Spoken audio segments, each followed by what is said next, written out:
Señor y ser instruido por Él a través de su palabra. El pastor Paul Tripp, en uno de sus devocionales, escribía acerca del domingo del servicio en la mañana, y él decía de esta manera: el servicio congregacional fue designado para darnos ojos para ver a Dios y un corazón para amarlo, y para que podamos vivir para su servicio. Quiere el Señor usar este servicio en esta mañana para abrir nuestros ojos, para darnos ojos para ver la gloria de su nombre. Quiere el Señor usar este servicio en esta mañana para darnos un corazón que lo ame a Él sobre todas las cosas, y para habilitarnos para que podamos vivir para su gloria en esta semana que hoy comienza. Vamos a orar, hermanos. Amado Dios, en esta mañana te damos gracias, Señor, por tu palabra que ha sido cantada, ha sido leída, y ahora vamos a escucharla, Señor, ser predicada. Señor, te damos gracias, Dios mío, por tu bondad, Señor, en hablarnos cada vez que nos congregas en tu casa. Señor, gracias por tanta misericordia, por tanta compasión que tienes para con nosotros. Señor, en este momento quiero rogarte que tú, oh Dios, continúes hablando a nuestras vidas a través de la predicación en este día. Señor, y danos ojos para ver tu gloria revelada en tu palabra. Y Señor, usa tu palabra para renovar nuestro amor por ti y para capacitar a tu pueblo, Señor, para que podamos vivir para tu gloria. Señor, en el nombre de Jesús te ruego que tú me ayudes a predicar tu palabra con fidelidad en este día. Oh Dios, yo te lo ruego en el nombre de Jesús. Ayúdame, oh Dios, a predicar tu palabra, Señor, oh Dios del cielo, con claridad, para la gloria de tu nombre y el bien de la iglesia. Y te suplico, Padre Celestial, en el nombre de Jesús, que en esta mañana, Señor, tú seas, oh Dios, con la iglesia bautista Paramount, Señor, allí en amarillo. Quiero rogarte por el pastor Jonathan, mientras él proclama tu palabra. Te suplico, oh Dios, que tu Espíritu Santo lo use para la gloria de tu nombre, Señor, y el bien de esa iglesia local. Padre, bendice a esa amada congregación en este día y obra, Señor, en medio de ellos tu voluntad, en el nombre de Cristo, Señor. Una vez más, Padre, gracias porque hoy estamos aquí. Gracias, Señor, en el nombre de Cristo. Amén. Hermanos, en esta mañana, con la ayuda del Señor, vamos a continuar nuestra consideración, hermanos, de esta última sección del libro de Daniel, que comienza en el capítulo 10 y abarca hasta el capítulo 12.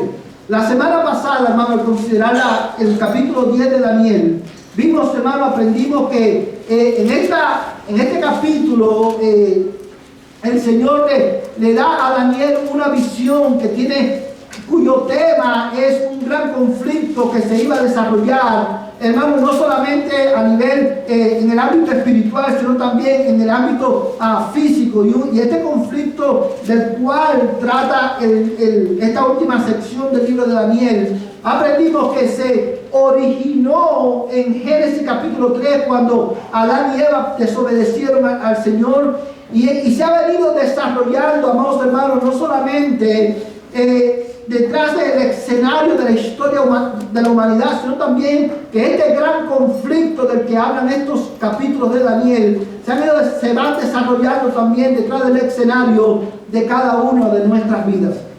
Por ser parte de la iglesia, por haber unido, debido a que unimos nuestra vida a Cristo por la fe, tú y yo también somos parte de este gran conflicto. De hecho, siempre hemos sido parte de este gran conflicto, ¿ya? Porque aún aquellos que no son cristianos son parte del conflicto, y los que son cristianos son parte del conflicto también. Amados hermanos, y Dios en esta última porción del libro le habla a Daniel para anunciarle, para darle más detalles acerca de este gran conflicto que su generación y las generaciones siguientes verían.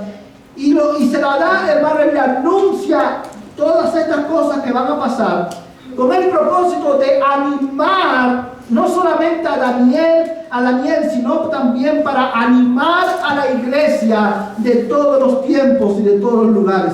Porque Daniel no solamente fue escrito para el pueblo de Israel, Daniel fue escrito para la iglesia de Dios. Amén, hermanos. Ahora, antes de ir a profundizar en el capítulo 11, quiero poner en contexto este capítulo, hermano, estableciendo o resaltando la estructura del mismo. Recuerda, hermano, el capítulo 10, capítulo 11 y capítulo 12 es una unidad literaria. Están unidos estos tres capítulos están unidos por un solo tema. O dicho de otra manera, el tema del capítulo 10, 11 y 12 es el mismo, solamente que es un tema que está dividido en tres partes. El capítulo 10 viene siendo la introducción a este gran conflicto espiritual. El capítulo 11 que vamos a ver en esta mañana contiene, hermano, los detalles, el desarrollo de este conflicto. Y el capítulo 12 que veremos, hermano, la semana que viene, contiene la conclusión del conflicto. Teniendo esto en mente, hermanos, quiero que leamos nuevamente Daniel capítulo 11, verso 1 al verso 6. Dice la palabra de Dios de esta manera: y en el año primero de Darío, el Medo, yo mismo me levanté para serle fortalecedor y protector. Y ahora te declararé la verdad. He aquí se levantarán 3 reyes más en Persia, y un cuarto rey obtendrá muchas más riquezas que todos ellos. Cuando éste se haya hecho fuerte con sus riquezas, incitará a todo el imperio contra el reino de Grecia. Se levantará entonces un rey poderoso que gobernará con gran autoridad y hará lo que le plazca. Pero cuando se haya levantado su reino, será fragmentado y repartido hacia los 4 vientos del cielo, no a sus descendientes, ni según el poder que ejerció, pues su reino será arrancado y dado a otros fuera de ellos. Entonces el rey del sur se hará poderoso, y uno de sus príncipes se hará más poderoso que él, y dominará. Su dominio será un gran dominio. Y años después harán alianza, y la hija del rey del sur vendrá al rey del norte para hacer el pacto. Pero ella no retendrá su posición de poder, ni él permanecerá con su poder, sino que ella será entregada juntamente con los que la trajeron, con los que la engendró y con el que la sostenía en aquellos tiempos. Amados hermanos, en esta mañana quiero considerar con ustedes Daniel capítulo 11 bajo el título Reyes, Reinos y el propósito soberano de Dios. Reyes, reinos y el propósito soberano de Dios. Y lo primero que quiero considerar con ustedes en estos versículos, hermanos, es la soberanía de Dios ilustrada en la historia. La soberanía de Dios ilustrada en la historia. Hermanos, el capítulo 11 es el capítulo más largo del libro de Daniel. Contiene, hermanos, si usted se fija, contiene más de 40 versículos, específicamente tiene 45 versículos en los cuales, hermanos, se enfocan en describir para nosotros este gran conflicto que había, hermanos, no solamente en la historia, sino que también, hermanos, se afectaría a la iglesia. Los primeros 27 versículos contienen el recuento histórico de conquistas, derrotas y muertes que ilustran para Daniel y para nosotros, hermanos, la soberanía de Dios, no solamente en los asuntos de los hombres, sino también la soberanía de Dios en el conflicto que genera todos los demás conflictos que nosotros experimentamos. En estos capítulos, hermanos, los primeros versículos que acabamos de leer, Daniel, hermano, al recibir esta visión, él está viendo específicamente lo mismo que Dios le mostró a Nabucodonosor en el capítulo 2, lo mismo que Dios le mostró nuevamente a Daniel en el capítulo 7 y 8. Y el capítulo 11 lo que hace es expandir con más detalles estas visiones y estas sucesiones de reinos que ellos quedan, de las cuales Daniel iba a ser testigo de algunos de ellos, y otros Daniel no los iba a ver. Ahora bien, teniendo esto en mente, hermanos, quiero que veas en estos versículos la soberanía de Dios ejerciendo dominio, ilustrada en el dominio que Dios ejerce sobre la arrogancia de los reyes de este mundo. Mira conmigo, hermano, en el versículo del versículo 2 al 6. En esta visión Dios le está diciendo informa a Darío que se levantaría detrás de él. ¿Cuántos reyes? Dice el texto, hermano. Y ahora te declararé la verdad. He aquí se levantarán 3 reyes más en Persia, y un cuarto rey obtendrá mucha más riqueza que todos ellos. Cuando éste se haya hecho fuerte con su riqueza, incitará a todo el reino contra el reino de Grecia. Entonces Darío, hermano, si usted se fija, sabemos que esta visión Dios se la está dando a Daniel para que se la dé a ¿quién? A Darío, que era el rey de Persia, como lo vemos en el versículo 1. Y básicamente lo que Dios le está diciendo a Darío es: tu reino va a terminar. Después de ti se levantarán 4 reyes. Y fíjate, hermanos, que dice que este cuarto rey que se levantaría incitaría al imperio persa a rebelarse, a luchar contra el imperio griego. Y dice el versículo 3: entonces se levantará un rey poderoso que gobernará con gran autoridad y hará lo que le plazca. Yo quiero que usted preste atención a esa expresión. O sea, se levantarían otros reyes después de Darío. El cuarto rey después de él incitaría una gran rebelión contra el imperio griego, contra Grecia. Y la razón por la cual este cuarto rey incitaría a su imperio a pelear contra Grecia es precisamente por la ambición de los hombres ¿de qué? De tener más. No era suficiente para ellos tener el imperio medo-persa. Ellos querían obtener más.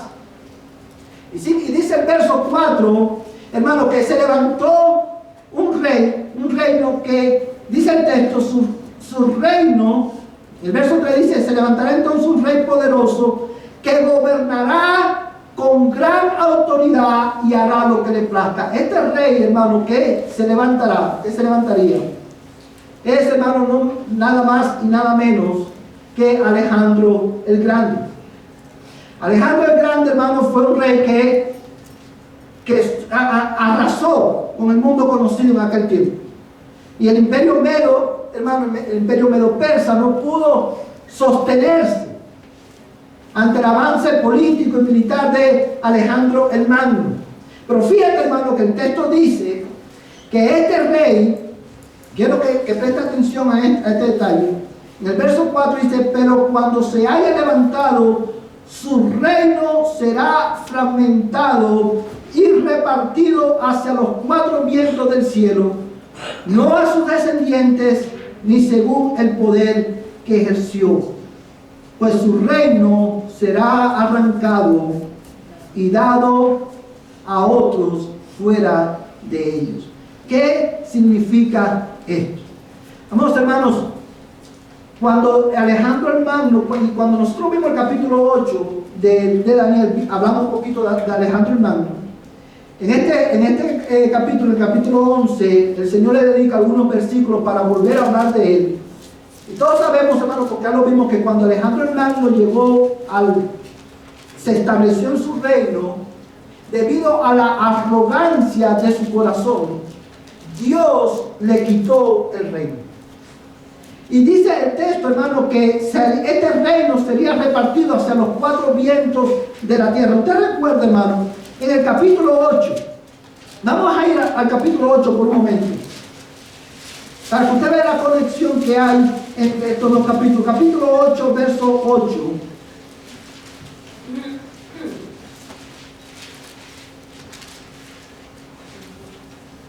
Amén. Dice, hermanos, capítulo 8, verso 8: el macho cabrío se engrandeció sobremanera, pero en cuanto llegó a ser poderoso, el gran cuerno se le rompió y en su lugar le salieron 4 cuernos prominentes hacia los 4 vientos del cielo.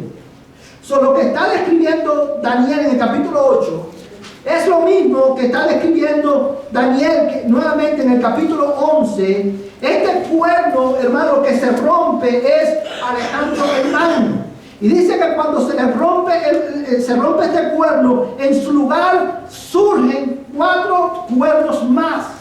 Estos 4 cuernos, hermanos, que están representados o están ilustrados en Daniel capítulo 11, cuando dice el texto que su reino sería repartido en los 4 vientos del cielo, son los 4 generales que, hermanos, se dividieron el imperio griego. Los 4 generales, hermanos, de Alejandro el Magno, que eran Casandro, Antígeno, Ptolomeo y Seleuco. Ahora bien, la razón por la cual esto es importante para nosotros en esta mañana es porque Dios anuncia de antemano que cuando Alejandro perdiera su reino no lo iban a ocupar sus hijos. Los 2 hijos de Alejandro el Magno fueron asesinados y él no tuvo familia a la cual dejarle la herencia de su reino. En consecuencia, sus 4 generales obtienen el poder y en consecuencia se desarrolla un gran conflicto entre el reino del norte y el reino del sur, como va a decir Daniel en los versos siguientes.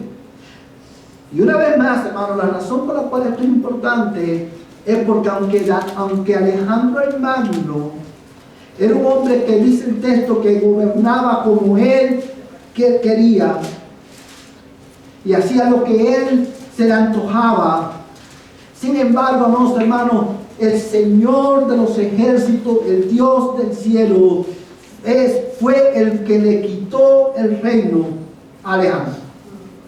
Amados hermanos, Dios fue quien lo levantó del poder y Dios fue quien lo quitó del poder. Y esta es una verdad que Dios está enseñándole a Daniel y a su pueblo, aún desde el capítulo 1 de Daniel. Dios es soberano en la historia de la humanidad. Amados hermanos, y esto era significativo, fue significativo para Daniel y es significativo para nosotros también. No hay ninguna circunstancia que ocurra en nuestras vidas a nivel individual, en nuestra iglesia, a nivel de congregación y en nuestra nación que no haya sido ordenada y orquestada por Dios. Dios ejerce completa soberanía en la historia de las naciones, de los hombres, de todo lo creado en el cielo y en la tierra. Él fue quien levantó a Darío y le dijo a Darío: tu reino será dado a otros reyes. Y una de las expresiones que se repiten a través de la historia del libro de Daniel es: Dios lo levantó y Dios lo quitó.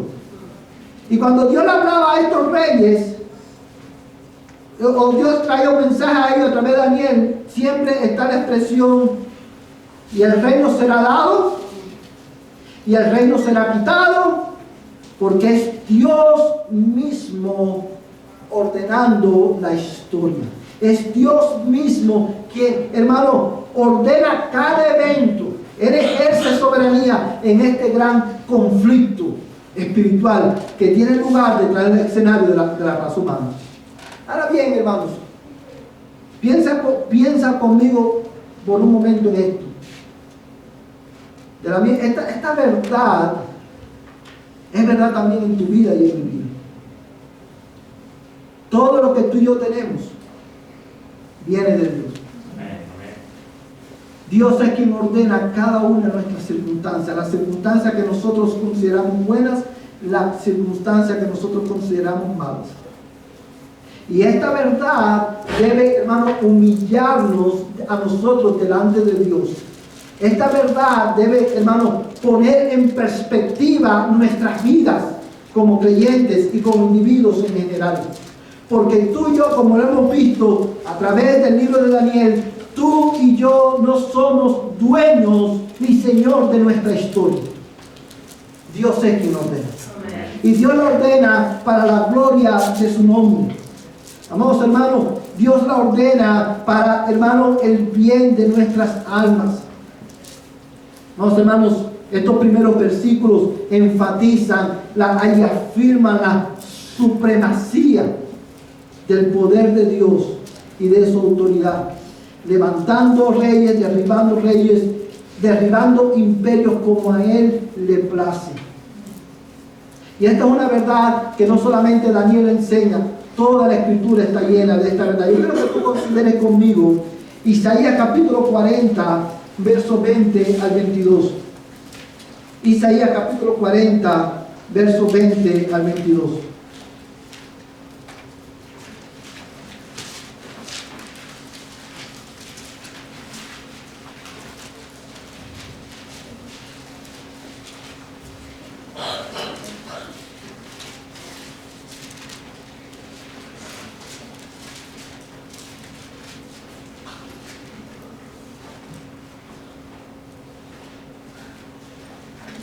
Amén. Amén. Dice Isaías 40, versos 20 al 22.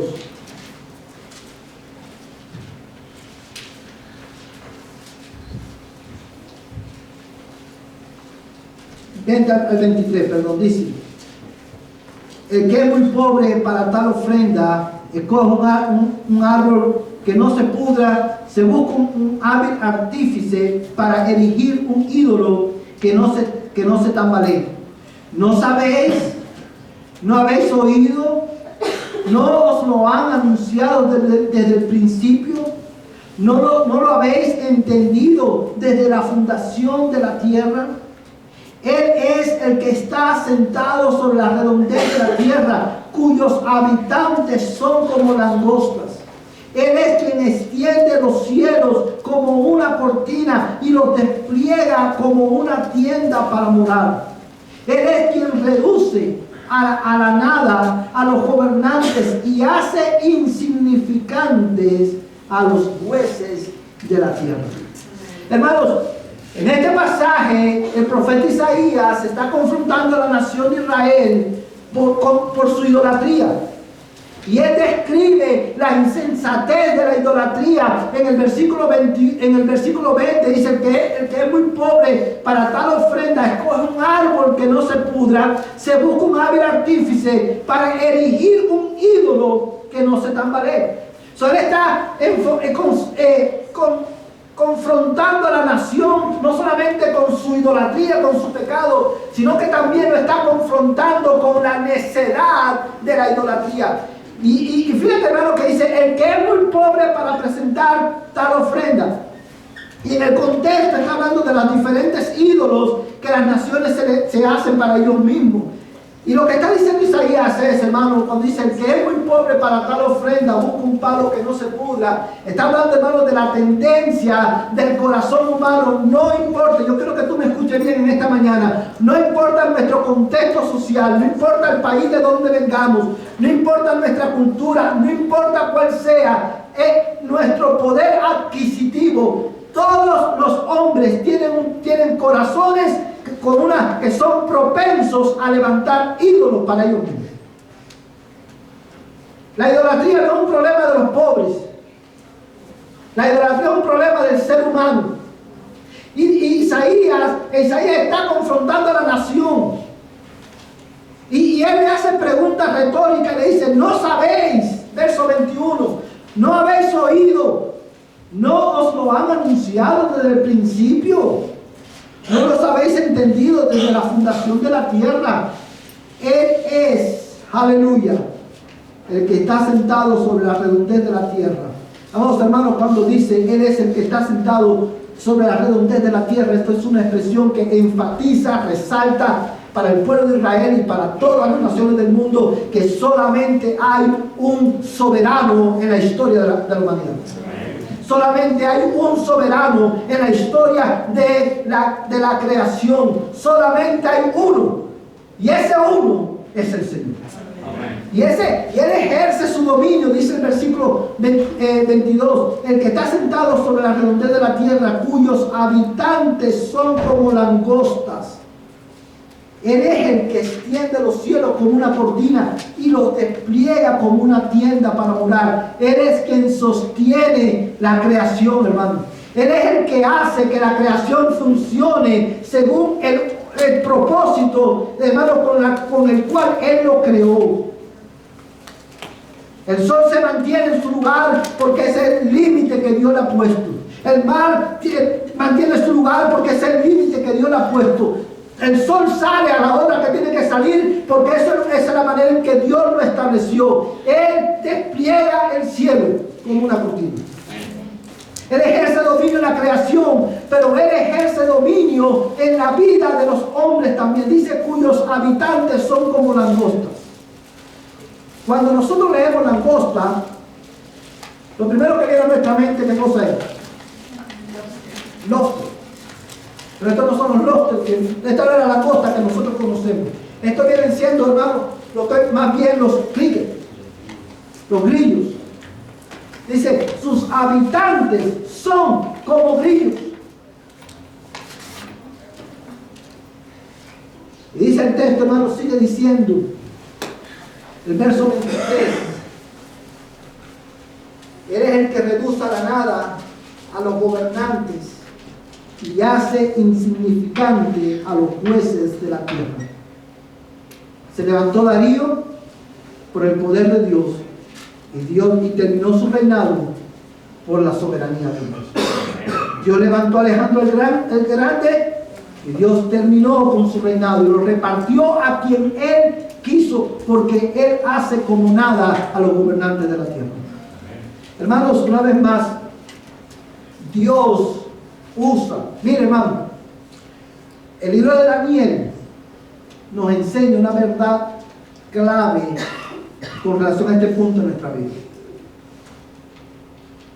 Por lo que dice Isaías y por lo que dice Daniel, nosotros podemos concluir, hermano, con mucha seguridad que Dios ejerce su soberanía, hermano. Él es tan soberano que Él usa, Él levanta reyes para cumplir a través de ellos su propósito en la historia de las naciones. Él levanta reyes para llevar a cabo su propósito, no solamente en la historia de las naciones, sino también para llevar a cabo su propósito en la historia de su pueblo. ¿Usted sabe por qué Dios levantó a Nabucodonosor? Para castigar el pecado de su pueblo. Y una vez que Nabucodonosor cumplió su propósito, o cumplió el propósito con el cual Dios lo levantó, Dios lo quitó. Dios levantó a Ciro para llevar a cabo su propósito en la vida de su pueblo. Cuando Ciro cumplió su propósito, Dios lo quitó. Porque de todos los reyes y de todos los gobernantes del mundo, hermanos, solamente hay uno que permanece para siempre, cuyo reino no será quitado, y es el Señor Jesucristo. Y esta es una verdad que nos ayuda, hermanos, a entender que Dios ejerce su soberanía en la historia, y su soberanía se ve en cada evento histórico de la nación y de nuestra vida. Nos ayuda, hermanos, a confiar en la soberanía de Dios. Esta es una verdad que debe producir en nosotros, hermano, un corazón humilde, pero también un corazón confiado. Esta verdad, hermano, cuando vemos la acción de Dios, levantando y quitando reyes, levantando y destruyendo reinos, esta verdad debe producir en nosotros humildad, porque nos confronta con la triste realidad de que tú no eres Señor de tu vida. Que tú no eres Señor de tu historia. Te confronta con la realidad de que tú y yo dependemos totalmente del gobierno soberano de un Dios justo, bueno y misericordioso. Amén. Eso nos confronta con la realidad de que, como dice también la Escritura, que al orgulloso y al altivo Dios los rechaza y los humilla. Esta verdad nos confronta con la realidad, hermano, de que es muy peligroso tratar de ocupar el lugar de Dios en nuestra vida. Es muy peligroso jugar con la soberanía de Dios. Amados hermanos, Dios ejerce su soberanía. Hermanos, la vemos ilustrada en este capítulo, no solamente ejerciendo dominio sobre, amados hermanos, la arrogancia de los hombres, no solamente, hermanos, ejerciendo dominio sobre los reyes de este mundo, sino que también vemos, hermanos, su soberanía ilustrada en el hecho de que Él ejerce dominio aún sobre las alianzas políticas del mundo. Vamos a regresar a Daniel capítulo 11. Mira ahora, hermano, el versículo 5.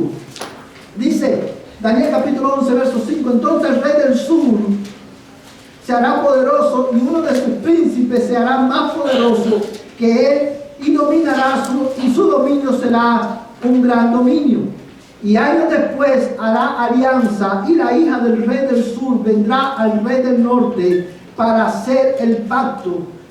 Pero ella no retendrá su posición de poder, ni él permanecerá con su poder, sino que ella será, y mira, no pierdas esta expresión, ella será entregada juntamente con los que la trajeron y con el que la entregó y con el que la sostenía en aquellos tiempos.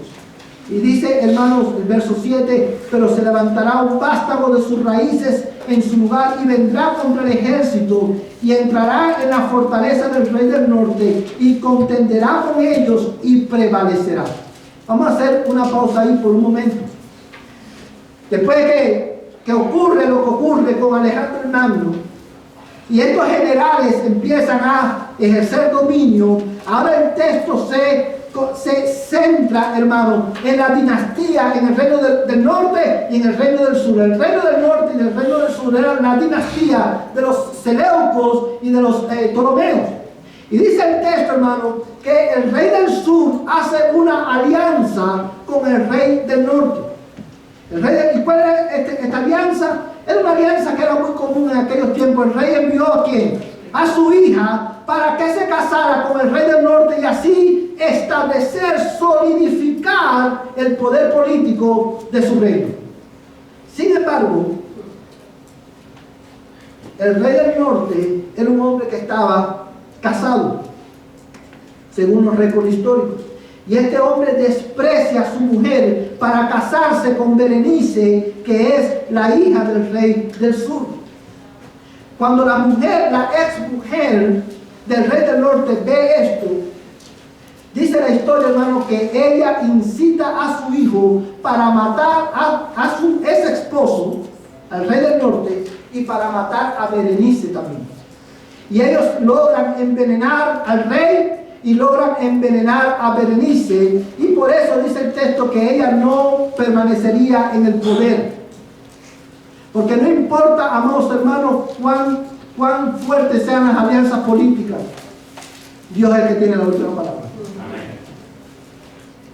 Y ese conflicto, ese conflicto, ese asesinato da lugar a un gran conflicto entre dos reinos, el reino del norte y el reino del sur, que termina o tiene su expresión más alta en el establecimiento de un rey que la Biblia lo llama en el verso 21 un rey despreciable, que es Antíoco Epífanes, del cual ya hemos hablado en el libro de Daniel. Ahora bien, quiero que veas cómo Dios ejerce su dominio aún sobre alianzas políticas. Dice la Biblia, hermano, que del hombre son las disposiciones del corazón, pero el Señor es el que da la última palabra. Dice la Biblia que los carros se alistan para la batalla, pero la victoria la da el Señor. Dice la palabra del Señor que si Él no edifica la casa, en vano trabajan los edificadores, porque Él ejerce dominio absoluto aún sobre las alianzas de los hombres.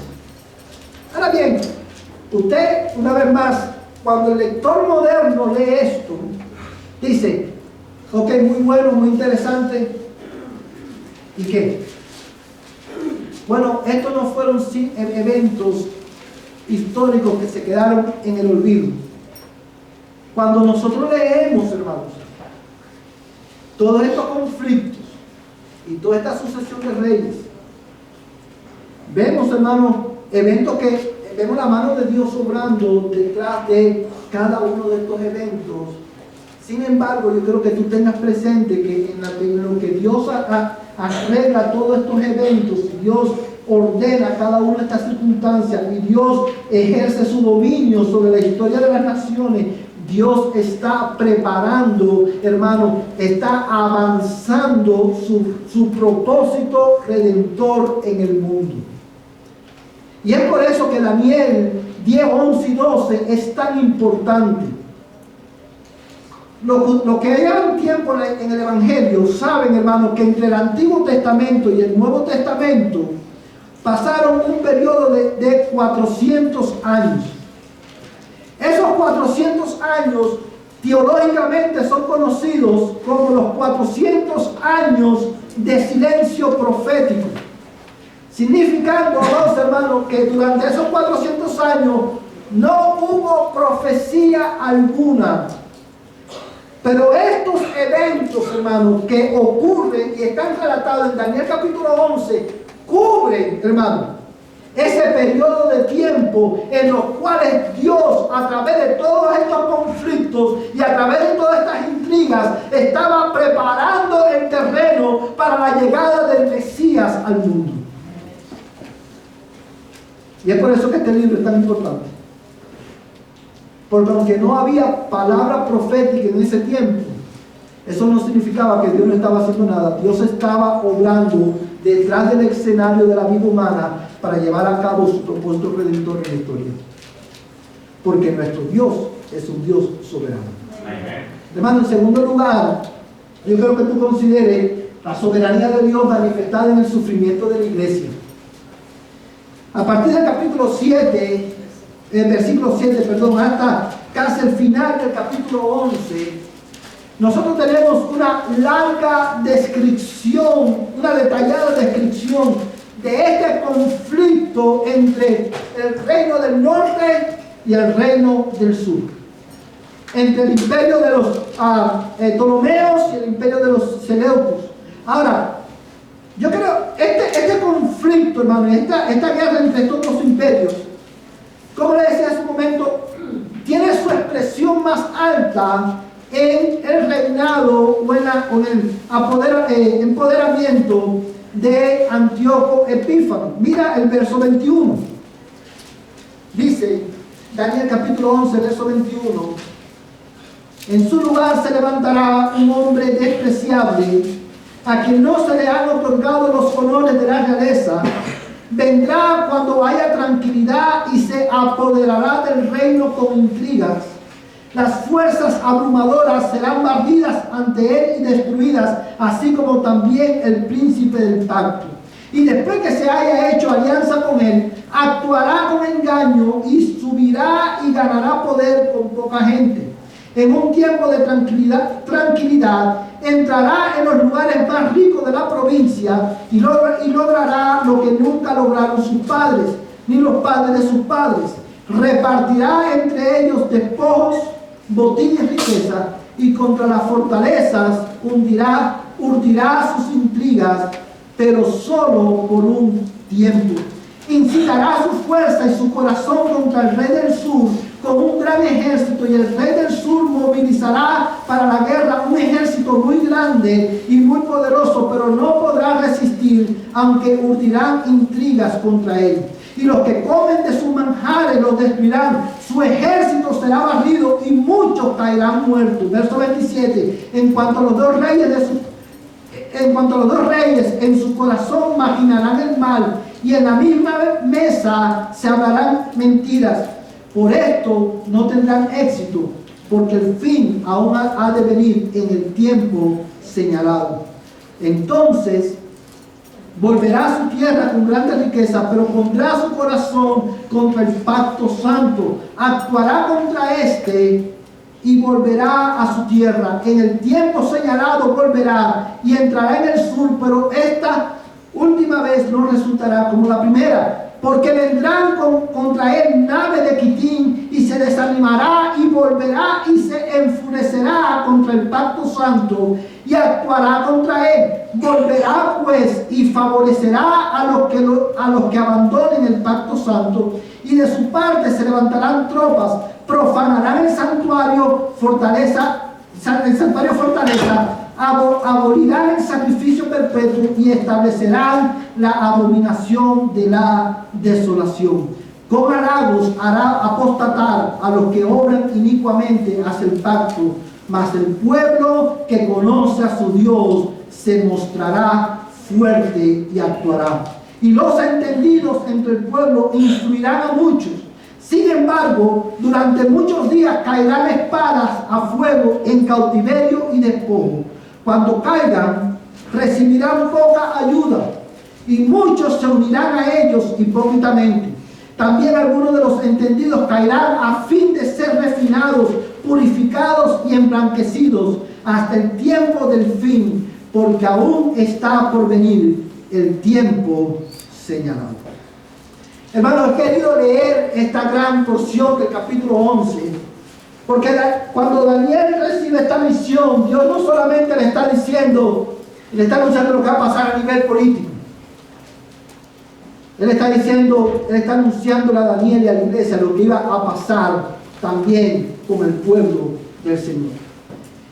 Y vemos que estos reyes, y específicamente, hermanos, esta profecía o esta visión tiene su cumplimiento inmediato, por decirlo de alguna manera, aunque pasaron varios años, pero tuvo su cumplimiento específicamente con Antíoco Epífanes, cuando él, hermano, entra a Jerusalén, destruye a Jerusalén y, hermano, comete la abominación en el templo. Cuando Jesucristo, hermano, en Mateo capítulo 24, cuando Jesucristo anuncia a sus discípulos y a los judíos, le habla acerca de las cosas que iban a acontecer, Jesucristo hace referencia ¿a qué? A las abominaciones de las que habló Daniel. ¿Por qué? Porque este evento no solamente se cumpliría en Antíoco, sino que también más tarde se volvería a cumplir, tendría un cumplimiento en el Imperio Romano, cuando el Imperio Romano destruyó a Jerusalén en el año 70. Ahora bien, hermanos, quiero que notes y que tú pienses, quiero que pienses por un momento en lo que acabamos de leer. Y quiero que respondamos a esta pregunta. ¿Por qué Dios, si nosotros somos la iglesia, el pueblo de Dios, por qué tenemos que pasar por circunstancias como esta? La iglesia, o sea, el pueblo de Daniel en aquel tiempo sufrió persecución, los discípulos padecieron persecución, y la iglesia de todos los tiempos ha sufrido por causa de Cristo. Y una vez más, por esa razón debemos preguntarnos ¿por qué? ¿Dónde está Dios cuando la iglesia tiene que pasar por circunstancias como esta? Dios le dice a Daniel que aún, hermano, este hombre Antíoco, él prevalecería contra los santos. Y estos anuncios proféticos destruyen por completo la noción, hermano, de que si tú estás en Cristo, todo te va a ir bien. Hoy se ha hecho popular en las iglesias el creer que porque estamos en Cristo, porque estamos unidos a Dios por la fe, Dios nos va a proteger de todo mal. Y muchos cristianos usan la fe como un talismán que me va a proteger de todo mal, de toda enfermedad, de toda angustia y de toda persecución. La iglesia en Estados Unidos por muchos años ha sido, hermano, se ha dormido en la mentira de que nosotros no vamos a sufrir. Usted va a escuchar, y usted ha escuchado seguramente a muchos cristianos decir, Estados Unidos es una nación cristiana. ¿Sí lo han escuchado o no? Es una mentira. Nosotros, la iglesia en este país ha sido engañada, hermano, y nos hemos dormido en el cuento, en la historia de que la iglesia en Estados Unidos no va a sufrir. Porque tenemos libertad de religión, porque la iglesia puede reunirse libremente. Hermano, eso está por terminar. Eso está por terminar. La iglesia siempre ha padecido y padecerá debido al gran conflicto entre la simiente de la serpiente y la simiente de la mujer. La iglesia va a sufrir. Sin embargo, la iglesia va a sufrir, pero en ese sufrimiento, Dios ejerce completo dominio y soberanía. Y esa verdad debe traer consuelo a la iglesia. Hermanos, Dios ejerce su dominio y su soberanía, hermanos, en el sufrimiento de la iglesia, en el hecho de que Dios usa, hermanos, a hombres malignos para llevar a cabo su propósito en la iglesia. Y esto lo vemos, amados hermanos, en que cuando nosotros leemos este versículo, nosotros nos damos cuenta que uno de los beneficios, cuando nosotros lo leemos, nosotros decimos, oye, el sufrimiento es grande. Pero si tú lees profundamente el texto y lo lees con detenimiento, tú te vas a dar cuenta que Dios, a través de la maldad de Antíoco Epífanes y a través de la maldad de gobernantes y de hombres impíos, a través de la maldad incluso del anticristo, del espíritu del anticristo, Dios, hermano, lo usa para hacerle bien a la iglesia. Y usted se preguntará, ¿cómo así? Bueno, amados hermanos, Dios usa la maldad del mundo y usa este conflicto para santificar y purificar a la iglesia. Porque cuando la iglesia es perseguida, cuando la iglesia sufre por causa de Cristo, los que no son cristianos, los que no están en Cristo, hermanos, quedarán en el camino. Yo quiero que tú mires conmigo, por ejemplo, vamos a regresar a Daniel capítulo 8. Daniel capítulo 8, y mira conmigo el versículo 23 y 24.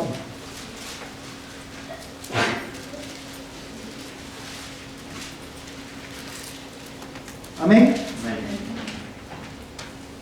No quiero hacer mucho énfasis en este versículo por cuestión de tiempo y porque ya lo vimos, pero mira lo que dice este versículo.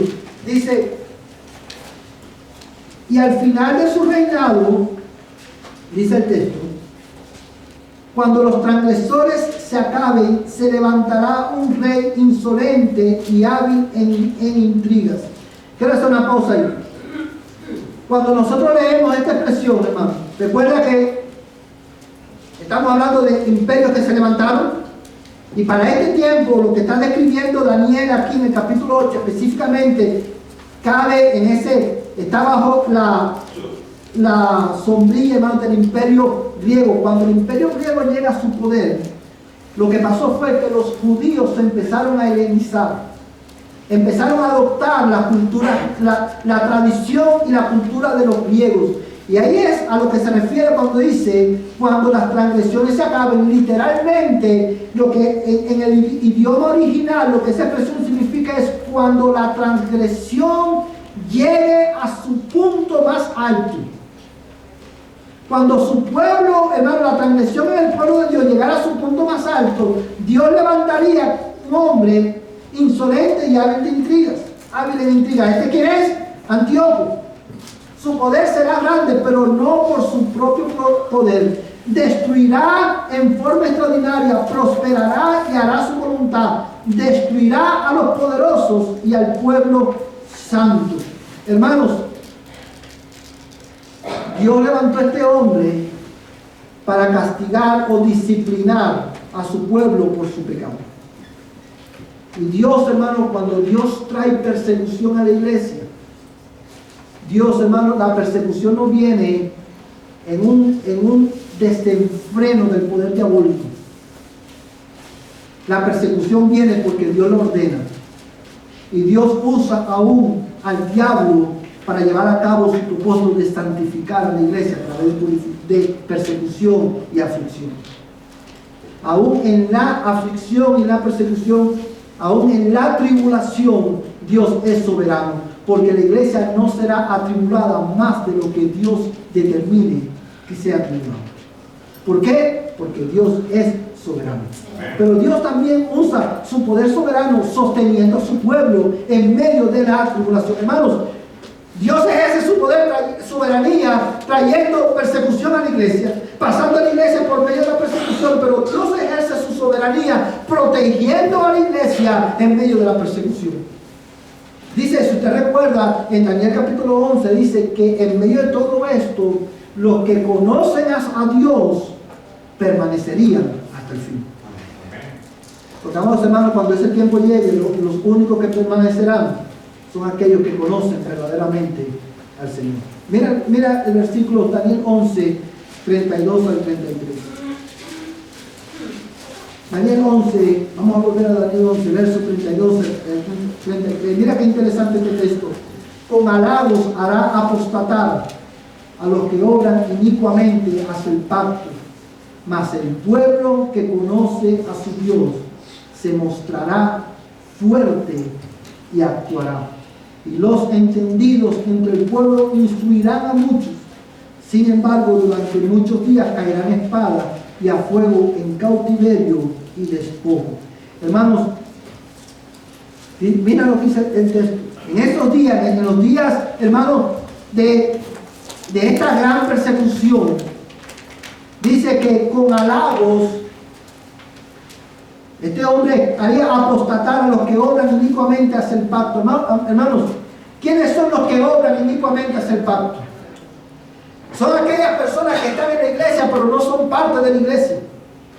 En el tiempo, hermano, en que la persecución viene, hermano, todas aquellas personas que, hermanos, que no pertenecen al pueblo de Dios, apostatarán de la fe. Y esa es una manera, hermano, de Dios purificar a la iglesia. No solamente santificar a los santos, sino también de purificar a la iglesia, de sacar de la iglesia lo que no es de la iglesia. Por eso, amados hermanos, porque Dios es soberano, en medio de esas circunstancias, la iglesia no debe tenerle temor a la persecución. No debemos tener temor a sufrir por Cristo, porque nuestro Dios es soberano en medio del sufrimiento de la iglesia. Amados hermanos, los que conocen a su Dios se mantendrán fuertes y actuarán. ¿Y sabe cómo Dios sostiene a la iglesia en medio de esa persecución? A través de la oración y la instrucción mutua en medio de la iglesia. Mira lo que dice, mira de nuevo lo que dice el texto, hermano. Y los entendidos en el pueblo instruirán, verso 33, instruirán a muchos. Sin embargo, durante muchos días caerán espada a fuego en cautiverio y despojo. En medio de esa circunstancia, dice que los entendidos instruirían a quién? A muchos. Son los que conocen a Dios, se mantendrían fuertes actuando. ¿Y cuál sería su acción, hermano? Instruir a muchos. Porque en medio de esa persecución, Dios nos sostiene a través de la instrucción mutua en el contexto de la iglesia local, a través de su palabra. Es por eso, amados hermanos, que la iglesia es importante que tú y yo, si estamos en Cristo, entendamos desde ahora el propósito, hermano, y la importancia de congregarnos como iglesia. Hermano, realmente no hay manera de nosotros permanecer firmes en esos días si nosotros no nos congregamos. Y déjame decirte algo, hermano, antes de cerrar este punto. Hermanos, si hoy hay cristianos, hubo personas que se llaman ser cristianos, y en tiempos de paz como este, no se congregan, ¿tú crees que se van a congregar cuando vengan los tiempos de persecución y aflicción? Yo no entiendo cómo hay cristianos, personas que dicen ser cristianos y pueden estar meses y meses, semanas y semanas sin congregarse y nada pasa en sus vidas. Hermanos, la manera en que Dios nos ayuda y la manera en que Dios soberanamente nos sostiene es a través de la instrucción mutua y de la oración mutua entre los creyentes. Y si nosotros ahora no lo hacemos, tampoco lo vamos a hacer, menos lo vamos a hacer en el día de la aflicción. Y es bueno, hermano, habiendo dicho esto, quiero enfatizar en el hecho que era bueno para Daniel, era bueno para su pueblo y es bueno para nosotros, que en medio del sufrimiento, en medio de la aflicción, Dios ejerce el dominio soberano. Dios levantó a Antíoco, pero Dios también le dio un fin y terminó con el imperio de Antíoco. So, hermano, Dios ejerce su soberanía, no solamente en la historia del mundo, Dios ejerce su soberanía también, se manifiesta en el sufrimiento de la iglesia en este mundo. Y Dios también ejerce su soberanía, hermano, explicada, hermano, en la redención final de su pueblo. Daniel capítulo 11 nos deja con un sabor amargo. ¿Sí o no, hermano? Va a haber conflictos en las naciones. Conflictos que van a seguir hasta el día en que Cristo venga. Va a haber conflicto en la iglesia porque la iglesia va a ser perseguida. Y dice el texto, hermano, que acabamos de leer, que la iglesia, muchos caerían en espada, serían perseguidos, muchos morirían. Y usted se preguntará, entonces, ¿cuál es la esperanza de la iglesia? Vamos, hermano, Dios ejerce su soberanía también.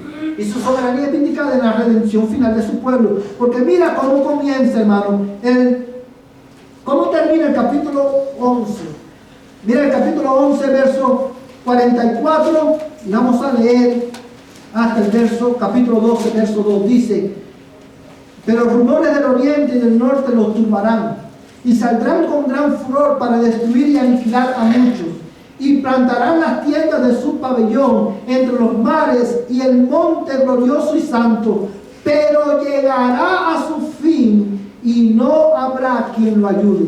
En aquel tiempo se levantará Miguel, el gran príncipe, que vela sobre los hijos de tu pueblo. Será un tiempo de angustia, cual nunca hubo desde que existen las naciones hasta entonces, y en ese tiempo tu pueblo será librado, todos los que se encuentren inscritos en el libro. Aleluya. Muchos de los que duermen en el polvo de la tierra despertarán, unos para vida eterna y otros para ignominia, para el desprecio eterno. Vamos, hermanos, después de Dios darle a Daniel este anuncio, este preview de lo que iba a pasar después de él, de lo que iba a pasar en el mundo y con su pueblo aún hasta el día del fin, Dios consuela a Daniel diciendo, hermano, que en ese día, dice, hermano, que el pueblo del Señor sería librado. ¿Y quién es el pueblo del Señor? Todos los que están inscritos en el libro. Ahora, lo cual nos hace preguntarnos, ¿está tu nombre inscrito en el libro? ¿Está tu nombre inscrito en el libro? Dice el texto, hermano, que muchos de los que duermen en el polvo de la tierra despertarán. ¿De qué está hablando aquí, hermano? Está hablando de la resurrección entre los muertos. Todo este conflicto va a terminar el día en que Cristo venga. Y ese día, el pueblo de Dios será librado eternamente, radicalmente. Porque todo este conflicto terminará. Y dice que muchos despertarán para vida eterna. ¿Quiénes despertarán para vida eterna? Los que están inscritos en el libro de Dios. Y otros resucitarán para ignominia, dice, para el desprecio eterno. Porque el Señor, nuestro Dios, el Dios de la Biblia, es el Dios soberano del cielo y de la tierra. Y Él ejerce su dominio en la historia de la humanidad y en tu historia, porque Dios es soberano aún en el sufrimiento de la iglesia. Amados hermanos, y porque la soberanía de Dios será vindicada en la redención final, en la glorificación de su pueblo. Es por esa causa que la iglesia, los creyentes, debemos de, hermanos, crecer en nuestro conocimiento de este Dios. Porque eso es lo único que nos va a mantener hasta que ese día llegue. Porque Dios es soberano sobre toda la creación. Todos aquellos que están sin Cristo hoy deben responder adecuadamente a esta verdad. Y la manera, si tú estás sin Cristo, la manera de responder adecuadamente a esta verdad es creyendo en Jesucristo y arrepintiéndote de tus pecados. Y es por eso que hoy en nombre de Cristo te llamo a arrepentirte y a creer. Cree que Jesucristo es el Señor. Cree que Él es el Hijo de Dios. Confiésalo como Señor de tu vida. Arrepiéntete de tus pecados, pecador, y tú serás salvo. Ven a Cristo hoy en arrepentimiento y fe. Yo quiero invitarte a que tú te pongas en pie en esta mañana, que ahí donde tú estás, quiero invitarte a orar. Vamos a pedirle al Señor en esta mañana, si tú eres cristiano, si tú estás en Cristo, pídele al Señor: Señor, renueva mi fe, renueva mi amor por ti, renueva mi Señor, renueva mi compromiso contigo, renueva mi fe para yo poder confiar en ti en los días difíciles de nuestro peregrinaje. Ayúdame a confiar y a descansar en la verdad de que tú eres el Rey soberano de la historia y de nuestras propias vidas, y que aún en el sufrimiento tú estás sentado en el trono. Y si tú no eres cristiano, hoy en nombre de Cristo, ven a Él. Yo te ofrezco en nombre de Cristo sus condiciones de paz. Arrepiéntete y cree. Si tú quieres saber cómo tú puedes tener una relación con Dios a través de Jesucristo, habla conmigo después del servicio y yo te puedo explicar. Pero hoy tú necesitas responder adecuadamente a este mensaje. Arrepiéntete y cree. Padre, en esta mañana te damos gracias por tu palabra. Te damos gracias, Señor, porque tú has sido bueno y misericordioso para con nosotros. Gracias, Señor, por la instrucción de la Escritura. Yo te pido, Señor, que lo que hoy hemos aprendido tú lo grabes en nuestra mente y en nuestros corazones. Y que tu palabra, oh Dios, dé fruto en nuestras vidas. En la vida de tu pueblo y en la vida de los que no te conocen. Yo te lo ruego, Padre, en el nombre de Jesús. Y ahora, Dios, que el amor de Dios, el Padre Celestial, la gracia de Jesucristo, el Señor de nuestras vidas, y la comunión del Espíritu Santo, la tercera persona de la bendita Trinidad, sea con tu pueblo desde ahora y hasta que Cristo venga por nosotros. Amén y amén. Vayan en paz, hermanos. Estamos despedidos.